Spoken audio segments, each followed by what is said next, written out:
সহেলি অলৌকিক জোনের আসরে তোমাদের আরও একবার স্বাগত জানাচ্ছি। আশা করছি ভালো আছো, সুস্থ আছো। সরাসরি চলে যাব আজকের ঘটনায়। তবে তার আগে আরও একটা কথা বলি, যারা তোমরা অলৌকিক জোনে ঘটনা পাঠাতে চাইছো আমাদেরকে মেল করতে পারো alokikzone310@gmail.com। সরাসরি চলে যাব আজকের ঘটনায়। ঘটনা পাঠিয়েছেন মৌমিতা। মৌমিতা লিখছেন, সহেলি আমি একটা ঘটনা পাঠালাম, যদি মনে হয় 5 জনকে শোনানো যাবে তবেই পড়ে শুনিও। ঘটনাটা কিন্তু সত্যি ঘটেছিল। তোমার চ্যানেলে এরকম একটা ঘটনা অনেকদিন আগে শুনছিলাম, জানি না নতুন না পুরনো, অনেকগুলো একসঙ্গে শুনছিলাম তো। তবে শুনতে শুনতে আমার নিজের এই ঘটনাটা মনে পড়ে গেল, তোমাকে পাঠিয়েছি আজ। আমার এক জেঠামশাই ছিলেন, জানো। সেই জ্যাঠামশাই একটু অন্য ধরনের সিগারেট খেতেন। অবশ্য ঠিক সিগারেট বলা যায় না, কাগজে তামাক ভরে নিজে হাতে পাকিয়ে বানাতেন, তারপর সেটা খেতেন। সে তামাকের একটা অদ্ভুত গন্ধ ছিল। সিগারেটের তো গন্ধ একটা থাকেই, তার সঙ্গে গুড়ের মতো একটা মিষ্টি গন্ধ বেরোতো। একবার যে সে গন্ধ পেত সে কোনোদিন ভুলতে পারত না। আমাদের বাড়িতে কিন্তু আর কেউ সিগারেট খেত না, নতুন প্রজন্মের তো প্রশ্নই ওঠে না। জ্যাঠামশাই তখন জবলপুরে থাকতেন। জব্বলপুরে জেঠু আর জেঠিমার সঙ্গে থাকতেন তাদের বোনের মেয়ে শিলা। জেঠুর ছেলে মেয়ে হয়নি। জেঠিমার বোন মারা যাবার পর তার স্বামী আবার বিয়ে করেছিল। তো জেঠিমা কি করেন, মাসি তো মায়ের মতন শিলাকে নিজের কাছেই রেখেছিল। শিলা খুব শান্তশিষ্ট ভালো মেয়ে। অনেক দূর বলে খুব একটা যাতায়াত আমাদের সঙ্গে ছিল না, তবে বছরে একবার দুর্গাপুজোর সময় ওরা বাড়ি আসতো। আমাদের বড় সংসার, সবাই এক জায়গায় জড়ো হতো। সেই বছরও জ্যাঠামশাইদের আসার কথা। ঘটনাটা পঞ্চমীর দিন, মানে পঞ্চমী ষষ্ঠীর মাঝামাঝি সময় একটা। তেমনই জ্যাঠামশাই সেবার আসতে দেরি হবে। অষ্টমী দিন সকালে হয়তো এসে পৌঁছবেন, আর লক্ষ্মী পুজো অবধি থেকে যাবেন। অন্যান্যবার তাড়াতাড়ি আসেন, কিন্তু একাদশীতেই ফিরে চলে যান। এবারে থাকবেন। আনন্দের বিষয়, সেদিন সকাল থেকে অদ্ভুত একটা ব্যাপার শুরু হলো। সারা বাড়ি জুড়ে বারবার জ্যাঠামশাই সে চেনা তামাকের গন্ধ ভেসে আসছে। আমাদের বাড়িটা বেশ বড়, চারপাশেও ফাঁকা জায়গা ছিল। পাঁচিলের ওদিকে একটা মন্দির, আর অন্য পাশে বাড়ির লোকেরা পুজোর ছুটিতে বেড়াতে গিয়েছিল। কাজে আশপাশ থেকে ওই গন্ধ আসার প্রশ্নই ওঠে না।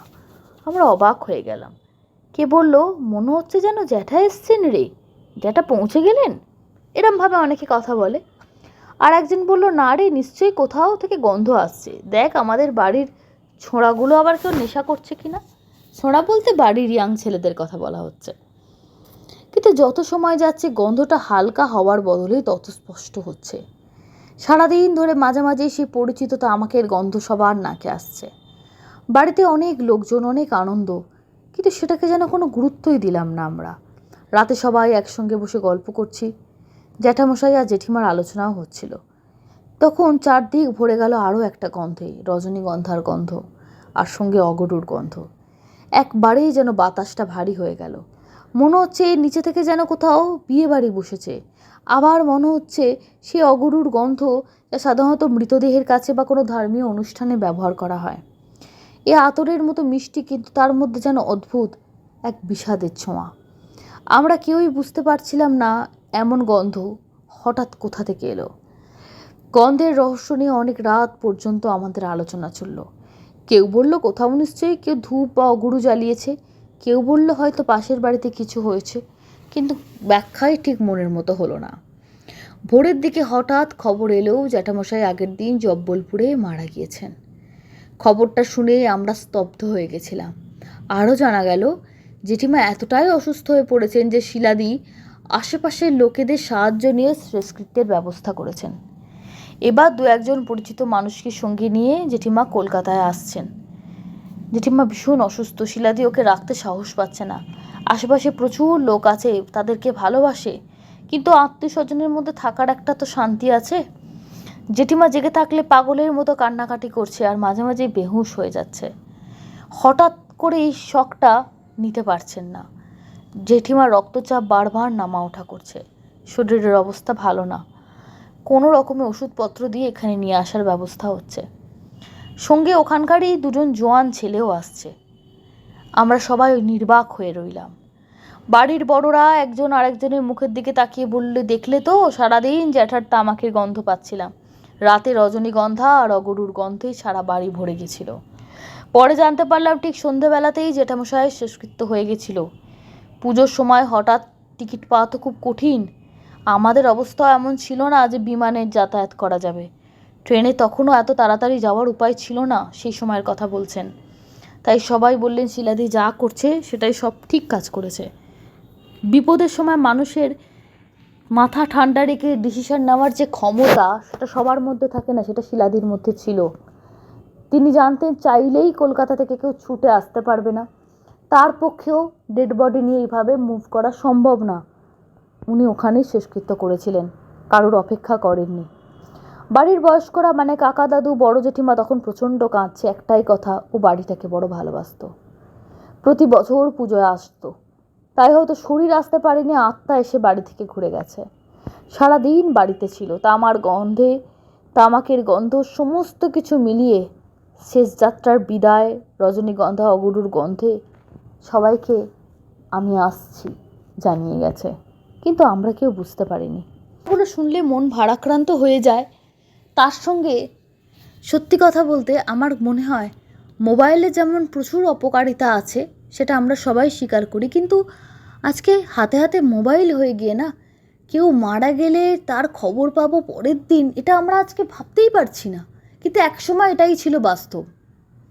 ভাবলে সত্যিই কেমন লাগে। এবং একজন একা মেয়ে, সে একটা অন্য জায়গায় যেখানে আত্মীয় স্বজন কেউ নেই, সেখানে একা মেসোমশাই বা বাবাই বলা যায়, বা নিজের মেয়ের মতো মানুষ করেছেন, তার সমস্ত কাজ করা মাথা ঠান্ডা রেখে খুব কঠিন পরিস্থিতির মধ্যে দিয়ে তাদের যেতে হয়েছিল। এটা শুনলেই বোঝা যাচ্ছে। বন্ধুরা, সরাসরি চলে যাচ্ছে আজকের দ্বিতীয় ঘটনায়। দ্বিতীয় ঘটনা পাঠিয়েছেন, তার নাম, উনি বলছেন, আমার নাম কার্তিক দাস। শৈলী, আমি তোমার থেকে অনেক বড়। আমার এই বছরে ৬২ বছর বয়স হলো। আমি এই যে ঘটনাটা পাঠিয়েছি বা আজকে তোমাকে লিখতে বসেছি, এই ঘটনাটা যে সময়কার, তখন আমি নিজেই অল্প বয়সী একটি ছেলে। শৈলী, ঘটনা আমার এক পরম বন্ধুর মুখ থেকে শোনা। মুখ থেকে শোনা শুধু না, তার কয়েকটা, শুধু শোনা বললে হয়তো ঘটনাটাকে একটু লঘু করে দেওয়া হবে। আমি নিজেও অনেক কিছুর প্রমাণ পেয়েছিলাম। এবার আসি ঘটনায়। আমার বাড়ি হরিপাল। আমার যে বন্ধু, সে হরিপালেই থাকতো বা আজও থাকে। মাঝখানেও চাকরি সূত্রে অন্য জায়গায় গেছিলো, কিন্তু রিটায়ার হয়ে গিয়ে এখানেই এসছে, বাড়িতে ফিরে এসেছে।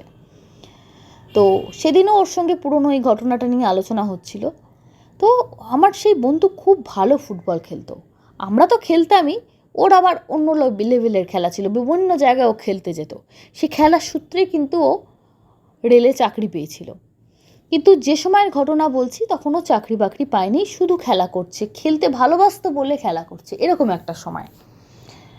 তো অন্য একটা গ্রামে নাকি ফুটবল ম্যাচ ছিল, তো সেখান থেকে আর একটা জায়গায় গেছিলো, সেটা এতদিন ও আর মনে করতে পারছে না। তো ফিরে আসছে বাড়ি, তখন বেশ রাত হচ্ছে। ওর সঙ্গে আরও দুজন বন্ধু ছিল, তারাও আমার পরিচিত। তাদের সঙ্গে খেলে আসছে, হরিপালে স্টেশনে এসে নামবে। এরকম সময় একটা বাচ্চা মেয়েকে হরিপাল স্টেশনে নামার পর, তখন বেশ রাত ৮টা সাড়ে ৮টা বাজে। এবার ৮টা সাড়ে ৮টা বাজে, তখনকার দিন হিসাবে বেশ সন্ধে হয়ে গেছে, মানে রাত হতে যাচ্ছে আর কি। বাচ্চা মেয়েটাকে দেখছে বারবার পায়ের কাছে চলে আসছে। স্টেশন চত্বর খুব ফাঁকা না, আবার খুবও ভিড় না, অল্প লোকজন আছে। বারবার মেয়েটি চোখের সামনে চলে আসছে, এবং ওরা ভাবছে হয়তো কিছু খাবার চাইছে বা পয়সা ভিক্ষা চাইছে। তো আমার বন্ধু পকেট থেকে একটা ছোট টাকার নোট নিয়ে ওকে দিতে যাচ্ছে। ও টাকা নেবে না। তখন ও মজা করে বলছে, বাবা এই টাকায় হবে না, আরও টাকা চাই নাকি? আরও কিছু টাকা, ভাবলো বাচ্চা মেয়ে হয়তো খিদে পেয়েছে, আর একটু কয়েকটা টাকা দেওয়া যাক। কিন্তু একটু বেশি টাকা দিতে গেলেও সে বাচ্চাটি নিতে চায় না। তখন বলে, আচ্ছা তুই কি করবি, খাবার লাগবে খাবার? তো ওদেরই এক বন্ধুর কাছে ব্যাগের মধ্যে আপেল ছিল, একটা কলা ছিল অনেকক্ষণ ধরে, তো সেটাই ওর হাতে ধরিয়ে দিতে গেল। দেখে সেটুকুও ব্যাটা নেয় না। তখনও বলছে তো মহা মুশকিল, খাবারও নেবে না, টাকাও নেবে না। আবার বললো, তাহলে আর কি করবি, যা চলে যা। তবুও সে পায়ে পায়ে ঘুরে বেড়াচ্ছে, পরনে ময়লা জামা, পিঠে জামাটায় সেফটি পিন লাগানো আছে, এবং তখন ওয়েদারটা বেশ শীত আসছে, প্রায় রাত্রিবেলা হলেই হিম পড়ে। তো আমার বন্ধু, ওর নাম বিমল, ওর নাম বলতে কোনো অসুবিধা নেই, বিমল ওকে বলে যে এই ঠান্ডার মধ্যে একটা পাতলা জামা পরে ঘুরছিস, শরীর খারাপ হবে না? যা বাড়িতে গিয়ে বল মাকে মাথায় একটা টুপি পরিয়ে দিতে, সোয়েটার পরিয়ে দিতে, যা। আর আজকের থেকে ওই সময় কিন্তু দুর্গাপুজোর পর থেকে আস্তে আস্তে প্রচুর ঠান্ডা পড়তো। তো বাচ্চা মেয়েটি কোনো কথা তো শুনলই না, সেই পায়ে পায়ে ঘুরছে, অথচ সে খাবারও নেবে না, টাকাও নেবে না। তখন ওদের মধ্যে একজন বলল যে মনে হয় মাথায় গন্ডগোল আছে, ছাড় বাদ দে। আবারও যাচ্ছে, সে কিছুতেই ওদেরকে যেতে দেবে না, যতবার যাচ্ছে সে সামনে এসে চলে আসছে। তার আসার ধরনটা দেখে মনে হচ্ছে যেন সে ভিক্ষা চাইছে, অথচ কিছু দিতে গেলে হাত নাড়িয়ে বলছে নেব না, এদিকে কথাও বলছে না। বললো বোবা না কি বলতে চাইছিস? তখন আরেকজন বন্ধু একটু রেগে গিয়ে বলে যা যা, এখন খাবারও নিবি না, টাকা নিবি না, যা, শুধু শুধু আমাদের দেরি করাস না, বাড়ি যেতে হবে। ও আরও এরা এগিয়ে গেছিল, ও দৌড়ে আবার এদের সামনে চলে আসে, বলছে তো মহা মুশকিলে পড়া গেল। আর একটা জিনিস ওরা খেয়াল করলো, ওদের কাছেই বারবার ঘুরে ঘুরে আসছে। স্টেশনে আরও কয়েকজন লোক গেল, তারা তো পাত্তাও দিল না, বা এই মেয়েটি তাদের কাছে ঘুরে গেলও না। তো সাধারণ ভিখারি হলে যারা টাকা চাইতে আসবে সে সবার কাছে যাবে, দেখছে শুধু এই গ্রুপটার কাছেই বারবার ঘুরে ঘুরে আসছে। অল্প বয়সী ছেলে দেখে আসছে, হয়তো বিশ্বাস হয়েছে বলে যে এদের কাছে সাহায্য পাবো, যে কোনো কারণ হতে পারে। তখন অনেকক্ষণ এভাবে চলতে থাকার পর বিমল ওকে জিজ্ঞেস করে, বল তো মা, তুই কী চাইছিস? তুই তো কথাও বলতে পারছিস না, খাবারও নিচ্ছিস না, পয়সা নিচ্ছিস না, তুই বলতে কি চাইছিস? সেরম হলে বল, কোনো অসুবিধা থাকলে ক্লাবেতে কথা বলি। আর তুই এইভাবে স্টেশনে ঘুরে বেড়াচ্ছিস, ছেলে ধরা তো ধরে নিয়ে যাবে। বেশ, এবার তো ট্রেন চলে গেল, আর আর কাছাকাছি কোনো ট্রেন নেই, জায়গাটা ফাঁকা হয়ে যাবে, এভাবে স্টেশনে ঘুরছিস কেন? যা বাড়ি যা। স্টেশনের চত্বরের সামনে অনেক ছোটোখাটো ঝুপড়ি থাকে, সেখানেও থাকতে পারে। কোথায় বাড়ি? তো হাত দেখিয়ে দেখালো ওই দিকে, বলে অত দূরে? বললো হ্যাঁ। ঘাড় নেড়ে বলছে হ্যাঁ। ওখানে থাকিস? হ্যাঁ। এবার যেখানে থাকে, এটা যেহেতু লোকাল লোক, বুঝতে পারছে কোন জায়গাটার কথা বলছে। তো ওরাও বলে যাচ্ছে যে এইটার পরে, এই বাড়িটার পর, হ্যাঁ। এই ওখান দিকে এই জায়গার পর, হ্যাঁ। যা বলছে তাই হ্যাঁ। বলছে ঠিক আছে চল, তোর বাড়িতে যাব, তোকে দিতে যাব। এতক্ষণ বাদে ঘাড় নেড়ে বলছে হ্যাঁ। বলো আচ্ছা, তুই চাইছিস আমরা তোকে বাড়িতে পৌঁছে দিয়ে আসি? ঘাড় নেড়ে বলছে হ্যাঁ। তো বললো ঠিক আছে, তাহলে তো কোনো সমস্যাই নেই। তো ওদের সবার না সাইকেল রাখা ছিল স্টেশনের কাছে, তো সাইকেল নিয়ে সবাই উঠে গেল। তো একজনের সাইকেলের পেছনে ক্যারিয়ার ছিল, তাকে বললো তোর ক্যারিয়ারে ওকে বসিয়ে নেয়। বাচ্চা মেয়েকে বসিয়ে নিল, বসিয়ে নিয়ে বলে চুপচাপ বলতে বলতে যাবি বা ইশারা করবি কোন দিকে বাড়ি বা কোন গলিতে ঢুকবো, সেভাবে গিয়ে কিন্তু পৌঁছে দিয়ে আসবো। ও ঘাড় নাড়লো আচ্ছা। তো ও মোটামুটি আঙুল দিয়ে দিয়ে যেমন দেখাচ্ছে, এরা সেভাবে পৌঁছে গেল। তো স্টেশন থেকে কিন্তু অনেকটা দূর, অনেকটা ভেতর দিকে। তো এবার প্রথম ওদের মাথায় যেটা এলো যে ওইখান থেকে এত দূর স্টেশনে একটা বাচ্চা মেয়ে ঘুরে বেড়াচ্ছে, বাড়ির লোকের কোনো সচেতনতা নেই, গায়ে কোনো গরম পোশাকও দেয়নি, কী করে বাচ্চাটা ওখানে গেল? ওদের মাথার মধ্যেই প্রশ্নটা কাজ করছে, কারণ স্টেশন থেকে যেখানে ওর বাড়ি তার ডিস্টেন্স অনেকটা। আজকের দিন হলে লোককে হয়তো অটোতে বা রিক্সা করে যাবে, বুঝতে পারছেন তো কতটা ডিস্টেন্স হতে পারে। তো সেখানে বাচ্চাটা এভাবে ফ্যাফা করে ঘুরে বেড়াচ্ছে স্টেশন চত্বরে, ব্যাপারটা খুব স্বাভাবিক লাগেনি ওদের। বাড়ির সামনে এসে দেখছে চুপচাপ বাড়ির মধ্যে একটা বাচ্চা, যে বাড়িতে নেই, কোনো চিন্তা ভাবনা নেই, যে যার মতন কাজ করছে। একজন মাঝবয়সী মহিলা বসে বোধহয় রান্নার প্রস্তুতি নিচ্ছেন। একজন লোক চুপচাপ শুয়ে আছে, শরীর খারাপ বোধহয়, কাশছে, ঘন ঘন কাশির আওয়াজ। আর একটা ছোট্ট বাচ্চা 1-1.5 বছরের হবে, বিভিন্ন থালা বাটি ঘটি নিয়ে খেলা করছে। এটা বাড়ির পরিস্থিতি। ভেতরে একটা ছোট চিমনি জ্বলছে, কোনো ইলেকট্রিক কানেকশানের ব্যাপার নেই। তো বাড়িতে গেছেন, গিয়ে বলছেন, ভদ্রমহিলাকে বলল আপনার মেয়ে আমাদেরকে নিয়ে এলো এখানে, এরকম ওখানে ঘুরে ঘুরে বেড়াচ্ছিল স্টেশনে। আপনারা একটু দেখবেন তো, কেউ ধরে নিয়ে চলে গেলে। একটা বাচ্চা মেয়ে এত দূর গেল কি করে? আপনাদের সঙ্গে গেছিল নাকি? ভদ্রমহিলা অবাক হয়ে ফ্যাল ফ্যাল করে তাকিয়ে আছে। বলে, এভাবে আপনারা এত যদি মানে অবহেলা আপনাদের বাচ্চাদের প্রতি কেন? আপনি বাড়িতে আছেন, আপনার স্বামী বাড়িতে আছে, বাচ্চা রাস্তায় রাস্তায় ঘুরে বেড়াচ্ছে, তো এরা একটু বকাবকি করে ওনাদেরকে। তো উনি তো ফ্যাল ফ্যাল করে তাকিয়ে আছেন। যিনি খাটে শুয়ে কাশছিলেন, অসুস্থ মনে হলো যাকে, সে উঠে বসেছে ওদের কথাবার্তা শুনে। তিনি বলছেন যে আর ঘরটায় ঢুকেই ঘর, মানে আলাদা কোনো বারান্দা বা কিছু নেই, ওটাই ঘর, ওটাই বারান্দা, ওটাই সব কিছু, ছোটো মতো ঘর, আর সেখানেই সব কিছু। খাটের নিচে প্রচুর ইট দিয়ে খাটটাকে উঁচু করা হয়েছে, তার তলায় অনেক জিনিসপত্র রাখা আছে। তো সেই যা অসুস্থ ব্যক্তি যিনি খাটে শুয়েছিলেন, তিনি অনেক কষ্টে উঠে বসলেন। বলল, আমার বড্ড শরীর খারাপ, আপনারা কি বলছেন একটু পরিষ্কার করে বলুন। আমরা তো সকাল থেকে ছিলাম না, বাচ্চাটাকে পাশের বাড়ি দিয়ে আমরা হাসপাতালে চিকিৎসার জন্য গেছিলাম, এই সারাদিন পরেই সন্ধ্যের মুখে আমরা বাড়ি ফিরেছি। বলছে যে, তাহলে আপনার মেয়ে? বলছে, বারবার মেয়ের কথা কেন তুলছেন? বলছে, কেন মেয়ের কথা তুলবো না, ও আপনাদের মেয়ে না? বলে, পেছন ঘুরেছে, দেখে বাচ্চাটা নেই। সে হতে পারে ছোটো বাচ্চা, এক জায়গায় কি দাঁড়িয়ে থাকে এতক্ষণ ধরে, হয়তো এদিক ওদিক কোথাও, আর নিজের বাড়ির জায়গায় এদিক ওদিক কোথাও ঢুকে গেছে। বলছে, তাহলে বোধহয় এদিক ওদিক কোথায় গেল, এই তো এতক্ষণ আমার সাইকেলের পেছনে চেপে এসছে। তখন ওর বাবা ফ্যাল ফ্যাল করে তাকিয়ে আছে, বোঝা গেল মেয়েটির বাবা। আর মায়ের মুখটা আর ওই বাচ্চা মেয়েটার মুখটা মানে কেটে বসানো, বলে দেওয়ার প্রয়োজন নেই যে ওটা ওর মা। তো মাও দেখি ফ্যাল ফ্যাল করে তাকিয়ে আছে। কিছুক্ষণ পরে মায়ের চোখের দিকে মনে হলো যেন জল চিকচিক করছে। বলছে, কি হলো, কিছু বলবেন? চলুন আমরা চলে যাচ্ছি, আপনার মেয়ে আপনারা বুঝে নিন, আমাদের কি দরকার। তো ওদের এরকম একটা হতভম্ব দশা দেখে এদের মনে হলো যে কোনো গুরুত্ব নেই বাচ্চাদের প্রতি, নিজেরাও অসুস্থ, পরিবারের আর্থিক অবস্থা ভালো নয় দেখে বোঝা যাচ্ছে। যাই হোক, বলে এই যে পেছনে ঘুরছে, তখন বলছেন ভদ্রমহিলা কেঁদে উঠল ডুকরে। তো কান্না দেখে বিমল দাঁড়িয়ে গিয়ে বললেন যে, কী ব্যাপার, কাঁদলেন কেন, কি হয়েছে, কাঁদছেন কেন? মেয়েকে বাড়ি দিয়ে গেছি সাবধানে, এখন আর কিসের চিন্তা? পরের বার থেকে খেয়াল রাখবেন, এভাবে আচ্ছা কীভাবে অত দূর চলে গেল, হারিয়ে গেলে তখন তো আর ফিরে পাবেন না, না? তখন ওর মা বলল, ওকে তো ফিরে এমনিও আর পাবো না। বলল, মানে? তা জানা গেল বাচ্চাটি মোটামুটি 1-1.5 বছর আগে ওই স্টেশনেই ট্রেনে চাপা পড়ে কোনো দুর্ঘটনা ঘটে গেছে। বুঝতেই পারছেন কি বলতে চাইছি। তো ওর মা লোকের বাড়িতে কাজ করে আসতো, ট্রেনে করেই কাজ করতে যেত তখনকার সময়। পাশের স্টেশনে নামতো, নেমে কাজকর্ম করে ফিরে আসতো।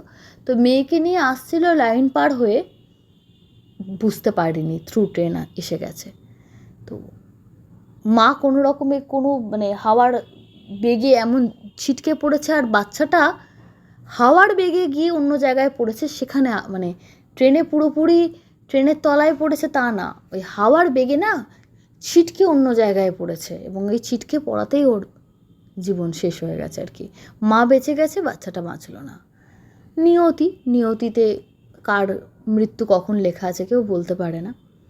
তো এই সমস্ত জানার পর ওরা হতভম্ব, ওরা ওখানে বসে পড়েছে মাটিতে। বলে, তাহলে কি করে মানে আমাদের সঙ্গে এলো? তাহলে কি আপনার আরও মেয়ে আছে? আমাদের সঙ্গে করে যাকে নিয়ে এলাম সে কে?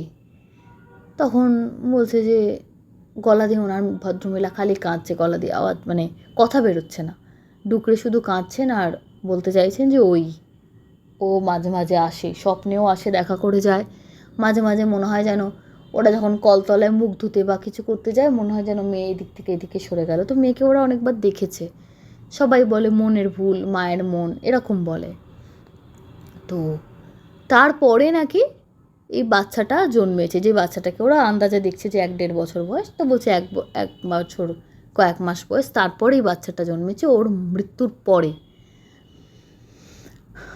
যাই হোক, সমস্ত কিছু জানার পর ওরা বলছে যে, কেন আপনার মেয়ে আমাদেরকে এলো, যদি ওর মানে যেটা আপনারা বলতে চাইছেন তাই যদি সত্যি হয়, তাহলে আপনার মেয়ে এভাবে আমাদেরকে আপনার বাড়িতে নিয়ে আসা বা পেছন পেছন আসা, বারবার আমাদের পথ আটকে দাঁড়াচ্ছিল, কি বলতে চাইছিল? আপনাদের কি কোনো সাহায্যের প্রয়োজন? তখন বলছে, হ্যাঁ, এরকম স্বামীর খুব অসুখ, প্রচুর মানে চিকিৎসার জন্য টাকা লাগবে, এমন কিছু ওষুধ দিয়েছে যে বিনামূল্যে সে ওষুধগুলো পাওয়া যায় না, সেগুলোর অনেক দাম। স্বামীর কি হয়েছে, টিবি হয়েছে, আর ভালো খাবারের দরকার। তো স্বামীর দেখাশোনা করার জন্য অনেক বাড়ির কাজও আমার ছেড়ে দিতে হয়েছে, লোকালে টুকটাক কাজ করি, তাতে এত জোগাড় করতে পারছি না। স্বামীও কাজ করতো, স্বামীর কাজ তো বন্ধ হয়ে গেছে অসুস্থ হওয়ার পর থেকে। তো এরা সেদিনকে তো যেটুকু যা সাহায্য করার সেভাবে কিছু ছিল না টাকা পয়সা ওদের কাছে।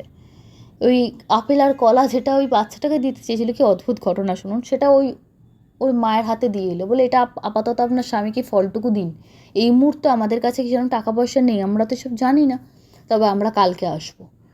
পরের দিন ওরা বন্ধুরা মিলে সব আলোচনা করেছে, কেউ বিশ্বাস করলো কেউ করলো না, কিন্তু সবাই মিলে দলবদ্ধভাবে যে হোক না হোক, তবু যেমন শুনলাম, যেমন একজন মানুষ এরকম অসুস্থ, একটা ছোট বাচ্চা আছে, তাকে দেখা আমাদের মানবিকতার খাতিরে আমাদের কর্তব্য।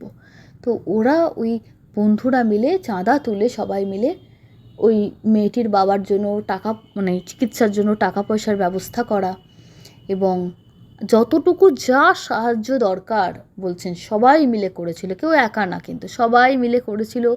চেনা পরিচিতদের কাছ থেকে বলে কেউ টাকা জোগাড় করা হয়েছিল, যাতে ভদ্রমহিলা কাজে না বেরোলেও যাতে সংসারটা চলে, আর একটা যে বাচ্চা আছে তার খাবার বা দুধের ব্যবস্থাও যাতে হয়, সমস্ত কিছু চলেছিল। এবং একদিন দুদিন না, 6টা মাস ওই পরিবারটিকে এরা চাঁদা তুলে ওর কাছ থেকে চেয়ে নিজেদের জোগাড় করে যেমন তেমন করে চালিয়েছে। ওরা সুস্থ হওয়ার পর ভদ্রমহিলা আস্তে আস্তে কাজে যোগ দিলেন। ভদ্রলোক প্রথম দিকটা বাড়িতেই থাকতেন, বাচ্চাটাকে দেখাশোনা করতেন। ভদ্রমহিলা লোকের বাড়িতে সে সেলাইয়ের কাজ করতো, কি লোকের বাড়ি বাসন মাজা করতো, বলছে অতটা খেয়াল নেই, তবে কাজ করতেন মানুষের বাড়িতে। তো সেই সব কাজ করে উনি দিন চালাতেন। এবং পরবর্তীকালে ভদ্রমহিলাকে এরা একটা সেলাই মেশিন কিনে দেয়, বাড়িতে বসে সেলাই করে যাতে কাজ করতে পারে, দূরে দূরে যেতে না হয় মহিলা। তখন তো এত ট্রেনের ব্যবস্থা ছিল না, ঘন ঘন এত ট্রেন ছিল না, বাচ্চাকে রেখে যাচ্ছে দূরে, কাজ করে আসছে। আর গ্রামের মধ্যে কাজের মধ্যে টাকা ছিল না খুব একটা বেশি, সব কিছু উনি বলেছেন, সব ব্যবস্থা করে দেন, এবং আস্তে আস্তে ওদের পারিবারিক সমস্যাটা সমাধান হয়ে যায়। ভদ্রলোকও ভালো হয়ে গেছিলেন, এবং সারা জীবন যতদিন ওরা ওখানে ছিলেন, পরে অন্য জায়গায় চলে গেছেন, কৃতজ্ঞতার জন্য বারবার ঘুরে ঘুরে আসতেন। ওদের পাড়ায় একটা দুর্গা পুজো হতো ছোট করে, প্রত্যেক বছর ওই ছোট বাচ্চাটিকে নিয়ে ভদ্রলোক আর ভদ্রমহিলা আসতো কৃতজ্ঞতার খাতিরে, এবং ঠাকুরের অনেক কাজও এসে পাড়ায় করে দিয়ে গেছেন, যে কোনো টাকা পয়সা লাগবে না, কি করতে হবে বলো আমরা করছি। এবং এই বিমলবাবু এবং বন্ধুদের যখন বিয়ে থা হলো, বলছে আমাদের বিয়ে বাড়িতে তো প্রচুর কাজকর্ম থাকে, উনি নিঃস্বার্থভাবে এসে আমাদের খেটে খুঁটে আমাদের বিয়ে অনুষ্ঠান যা আছে উদ্ধার করে দিয়ে চলে গেছেন। টাকা দিয়ে সব প্রতিদান তো দেওয়া যায় না, কিন্তু উনি ভালোবাসা দিয়ে বা খেটে যাকে বলে, উনি ওনার ঋণ শোধ করে দিয়ে গেছেন। কেউ বলতে পারবে না যে একতরফা আমরাই সাহায্য করেছিলাম, ওরা আর কিছু সাহায্য করেনি বা যোগাযোগ করেনি, না, করে গেছেন। আজকে বলছেন অনেক দিন আগে, বছর 2 আগে নাকি সেই ভদ্রমহিলারা এখন যেখানে চলে গেছেন, অনেক বয়স হয়েছে, তার স্বামী এখন বহু বছর মারা গেছে, তা সেই ছেলে এখন বড় হয়ে তার ছেলে মেয়ে নাকি বিশাল বড় বড় হয়ে গেছে। সেই ছোট্ট বাচ্চা যাকে দেখেছেন বসে বসে খেলছে থালাবাটি নিয়ে।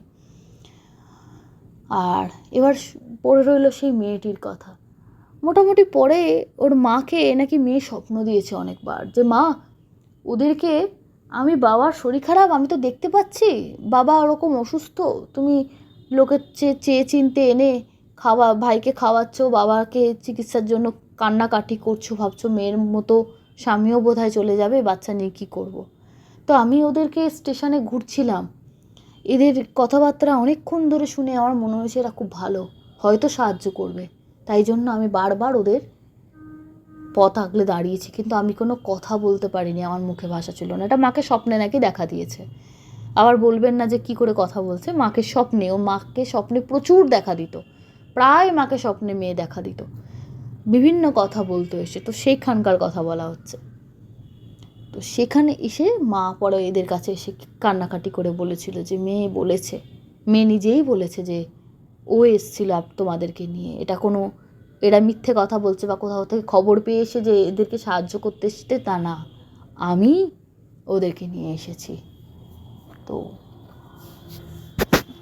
যিনি ঘটনা পাঠিয়েছেন তিনি একটা কথা বললেন, দেখো সহেলি আজকে এই জীবনের এই বয়সে এসেও আজও ভাবি যে কী করে সম্ভব, আত্মা কী করে শরীর ধারণ করতে পারে, আমি নিজেও জানি না।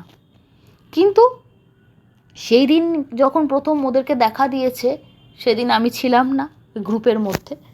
পরে যতদিন ওদের সাহায্যের দরকার, যা নানাবিধ বা ওরা এসেছে আমাদের পাড়ায়, আমি ওদেরকে বহুবার দেখেছি, ওদের বাড়ি গেছি, সব কিছু করেছি।